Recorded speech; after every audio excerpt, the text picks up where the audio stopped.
Bismillah ar-Rahman ar-Rahim. Assalamu alaikum. We begin in the name of the God, whose mercy is profound, whose kindness is forever.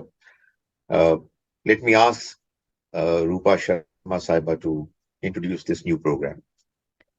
Assalamu alaikum, sir. There's no need to translate now because now we are coming this new series on public demand that we should start something in English. So, yes, I welcome all the viewers who have actually prompted us to come up with a session in English. Now, I welcome on this show that we are going to name One God Bridging the Gaps.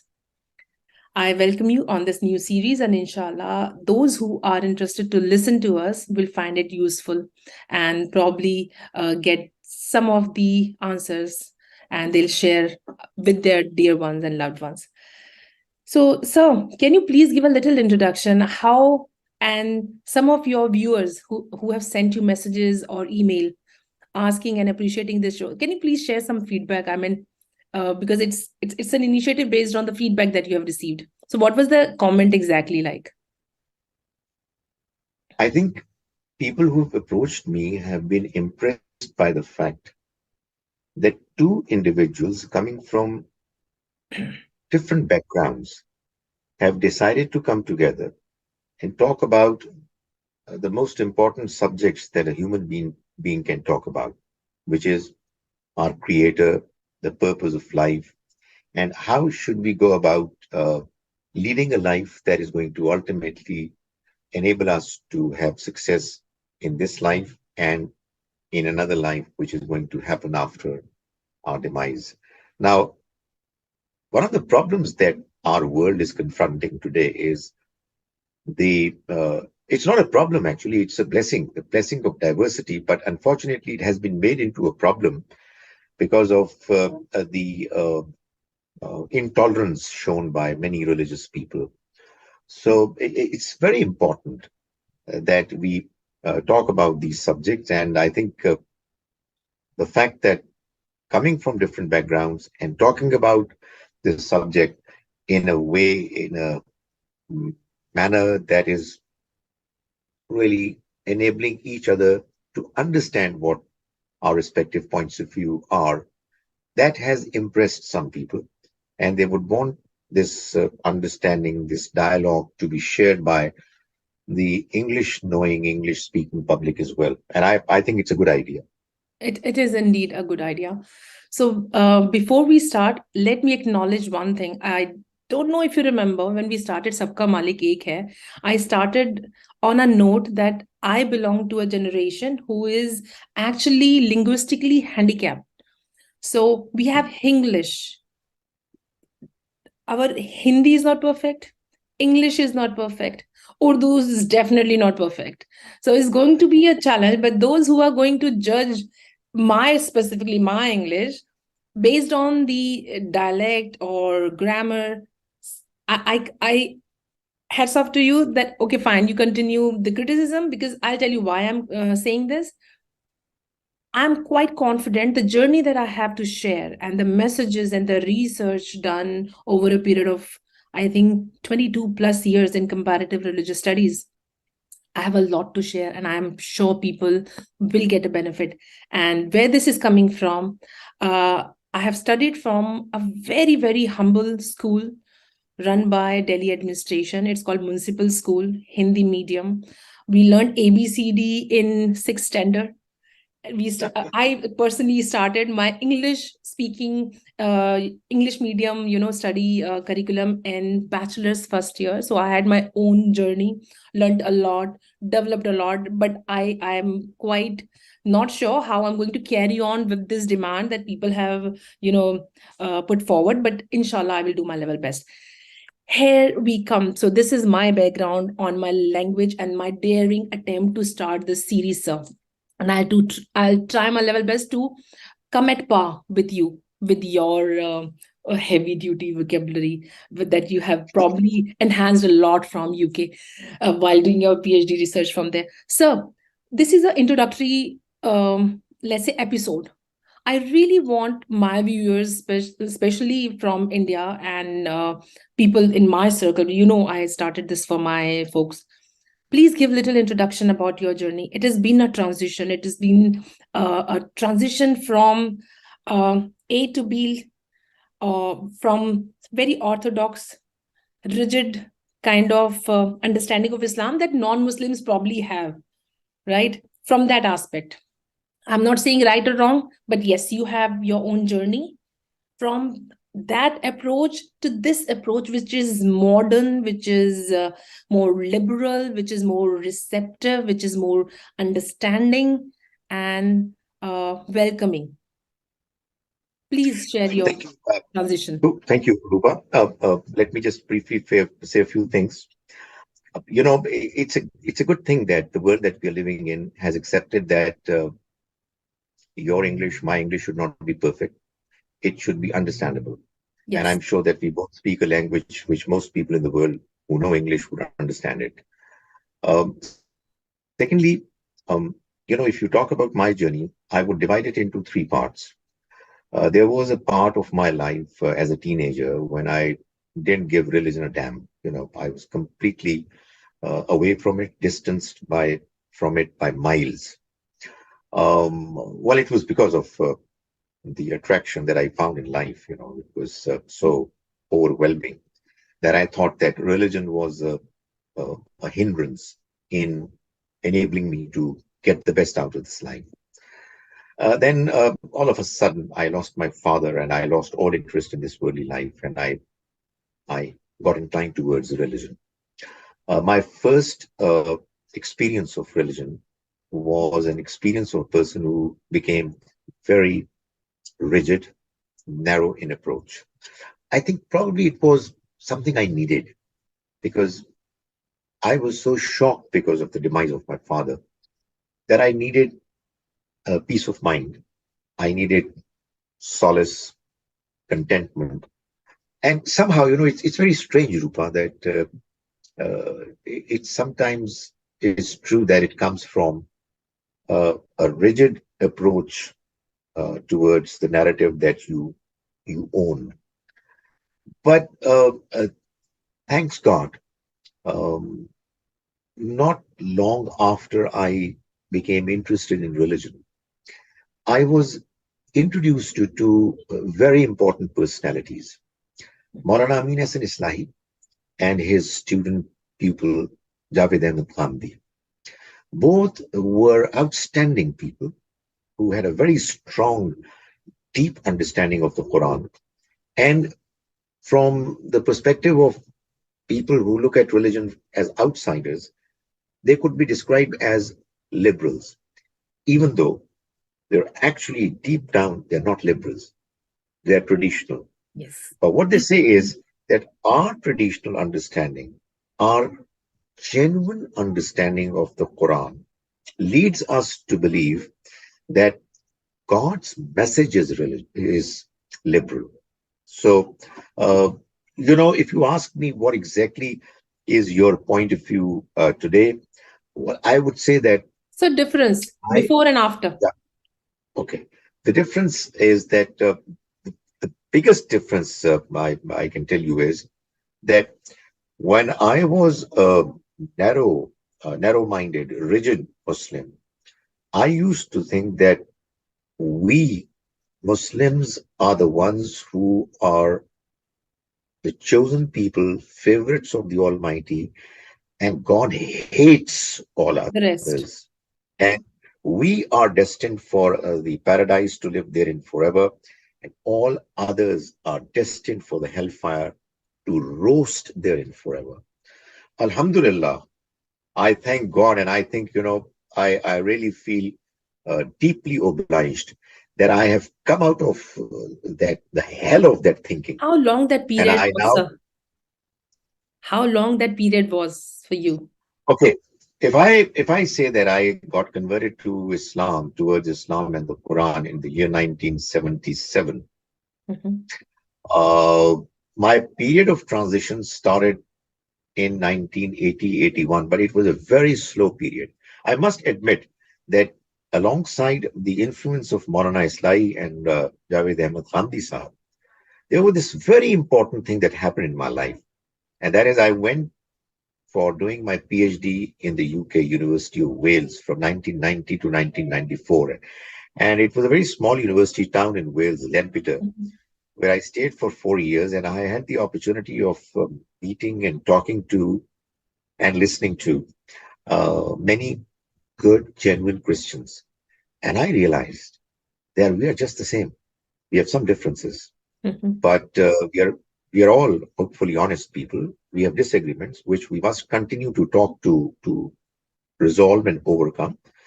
But I think that was the turning point. And ever since 1990 onwards, there's no looking back. I am getting increasingly convinced that the point of view that I now have is the point of view presented by the Quran. And I'm prepared to talk to anybody about it. Okay.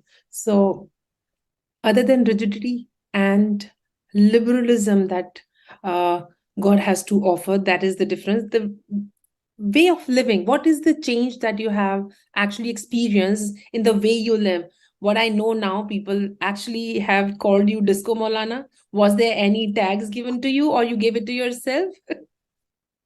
You know, in our part of the world, if you want to be known as a religious person, you have to have a certain appearance.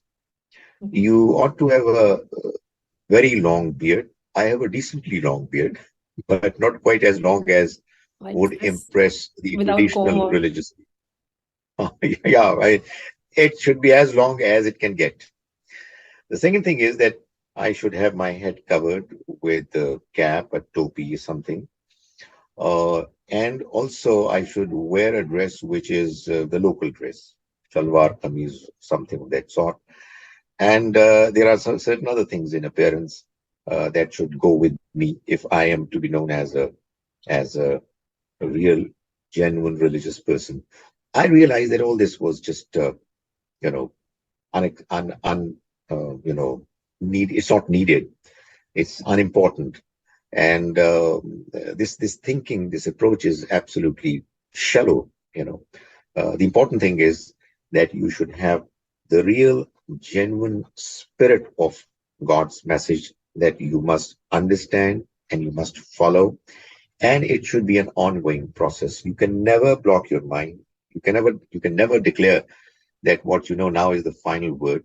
So that's an important change because earlier on, I used to think that what I have reached as a conclusion is the ultimate truth. And I don't need to talk to anybody to understand as to whether I'm wrong or right. But now I believe that even though I feel confident about my point of view, I still have a long way to go to continue to explore the truth. so what I can take away from this discussion, that the explanation that you have given, from rigidity to liberalism, from appearance to inner solace. This is the transition. That's right. And That's right. yeah, so please allow me to share what happened in my journey. Oh, uh, please do. Please do. you have, from rigidity to this liberal space. I am coming from completely different end, where I'm brought up in a very traditional Orthodox priest Brahmin family. And I lost my mother when I was 17, went through havoc, nervous breakdown, emotional trauma, and I became, in a way, atheist. So I stopped believing in God and I became quite pessimistic, depressive. I went on, some antidepressant, very light, for a period of time when I was 17. Then there was some personal twist in my life. I happened to meet with my classmate who happened to be a Muslim. We came together, and then religion played one of the biggest mess in my life. That how come on earth a priest Hindu Brahmin family can marry a Muslim? There was no question of having it arranged. So there was a point that, you know what, I'm not going to get married. I came here to Dubai. 9/11 happened. And ever since we are together, we got married, and we are happily married for more than a couple of decades now. 9/11 happened and my mind boggled when I saw people jumping from the buildings and the twin towers on fire, and so much of talk about Islam. And I was really furious that once I was really reluctant to come to this place, knowing that this is first time I'm going to a Muslim country. I had my own inhibition. This is year 2000. I thought, you know what? Let me read Quran. And what people read, that they become so full of hate that they can kill hundreds and thousands of people in the name of God, because that was the narrative set at that point in time. And I started my uh, reading or research, you can say, comparative religious studies. I started reading Islam from there, and then I got interested in Hinduism, our books, lots of literature, Gita, Bhagavad Gita, Bhagavatam, lots of books. And then I thought, you know what, this is it. When I saw those links that, okay, Prophet Muhammad is the last avatar, based on research, and I have spoken about this many times, what made change in my way of living? I will not say Islam as a religion to me is a way of living, is a lifestyle. Washing your face and hand and hygiene part, it was very appealing to me, that 5 times you're disconnecting from the world, because I wanted to connect with my mother. Because my mother-in-law said that, you know what, there are chances when you die as a good human being, believing in one God, and if you are sad in heaven and you will say, Allah will ask you why you're sad, you can say, I'm missing your mom, my mom, and Allah can bring your mom. And that was quite greedy take. That's where my whole research started. And then I performed Umrah and I went there. Certain mystical things happened actually. There were visions before I could see real Kaaba. There was something divine happened, and it was overwhelming. Again, because of this religious association, I was disowned for 12 long years by my family. There were tensions, and I had to really, really, really believe that no, the way I have lost them in the hands of religion, one day my family and folks will be back to me, inshallah. And now I'm back with my family. We are together. I can go and visit them. To this understanding that I was quite open to explore religions when you started your journey, and you thought that the earlier school of thought was rigid, for you only option left was this school of thought. Have you ever thought about going through and getting to know different other religions? Was it ever an option? And why not? Uh, Frankly, it was not an option. And it's a good question. Why not? I think it was not a decision based on any rigid decision that I had taken. I felt that I was okay with the message that I have understood, and I have gotten answers to most questions, and I feel good about it. However, uh, I also knew that I will continue to be open to listen to and read the other religions and other points of view as and when there would be an opportunity for me to do so. And therefore I'm still open. I keep telling people, and some Muslims are not particularly impressed by my statement. I say that my faith is, when it's at the best level, it's something like 80%. There is always a 20% window open. Why? Because I'm a human being. I feel confident, fairly confident, but then I'm a human being. Like, I know that there are many good Hindus, there are many good Christians, there are many good Jews, etc., who are fairly confident that their point of view is correct. But I have a disagreement with them. And I therefore give the same um, chance, opportunity to others to doubt about my decision. But Rupa, I want to say one thing. You know, I have a feeling that almost all serious religious people, they have this understanding that it's all coming from the same source.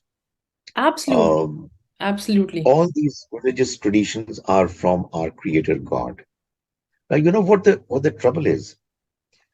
The trouble is that I would somehow insist that my tradition is the right one, because I was born in my tradition and I have experienced it all throughout my life. And therefore, I would not like to allow the other religious traditions to be given the chance of them being declared as the right traditions. No, I find it natural, but at times it's something which is, Hmm. I would say, superficial. Why? Because I think at the end of the day, every Muslim, every Hindu, every Christian, every Jew should be worried about what exactly does God say. And if God is consistent, and and if He is a God, He has to be consistent. Then there is no chance that different conflicting points of view should all come from Him. So instead of fighting with each other, I think we should all be deeply concerned about the question as to what exactly is the right approach. And to me, the only methodology that is the right one is that we talk to each other, we do it politely with arguments. We should be able to politely and academically criticize the other point of view and allow others to criticize our point of view. And this dialogue discussion must continue, and it should continue forever, because that's the best hope. Because there is no other hope. I mean, I don't even want to think about this possibility, which many religious people have, by the way. I'm sure Muslims, I'm sure Christians, I'm sure Jews, I'm not too sure about Hindus, that people belonging to these three traditions think, most of them, that they are going to be successful and others are doomed. I think that's not going to happen. The God that I believe in is fair, is merciful. He has himself created this diversity. He himself decided that I should be born to a Muslim mother, and others should be born to mothers who have faiths different from mine. So at the end of the day, he's going to be fair and kind. And let's keep talking about our traditions and work out, hopefully, a bigger, broader common ground.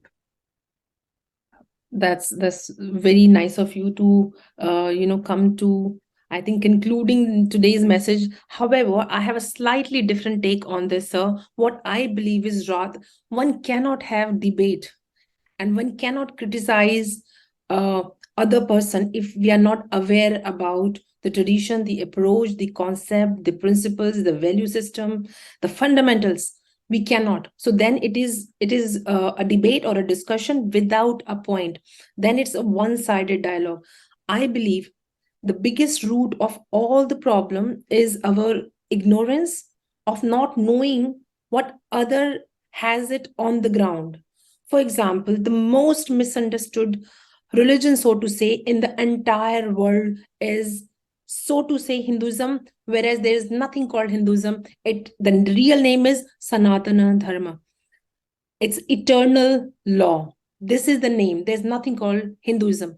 People, those who were born next to Indus River, they were called Hindus, right? So I think when we will be daring enough to read and understand other scriptures, know their message, know the fundamental principles, values, and message, and when we are sure, yes, we have understood enough and there are arguments enough to discuss, and then we can, yes, say, okay, then there's a choice and a plan and an occasion to discuss and have a healthy debate where we can tell people this is the point, this is where you are wrong. This Otherwise it is just a debate that I say my things, other person will keep on saying their things based on their judgment of people what they follow. So then we will be end up criticizing traditions and cultures and not the scriptures and the messages. I think ignorance is the biggest disease, and the only way forward, I believe, is a knowledge. and then discussing. Otherwise, on hearsay, on depending on what people have to say and what people are doing, we base our argument based on that, then we are, I think, wrong. That is why I really see no difference in what eternal law or what, let's say, Hinduism, so to say, though I don't want to use the word Hinduism, Sanatan Dharma has to say. I see no difference. And that's why I'm saying bridging the gap. My purpose to bridge this perceptual gap that people have, built up over a period of ages. So, inshallah, there will be a time, maybe some one day will come when we will be able to add value in this effort of bridging the gaps and telling the world that there's only one God, and there are different uh, approaches, traditions which people have created, and we must judge them based on their practices and how good they are in their conduct and how open they are to listen to the real message.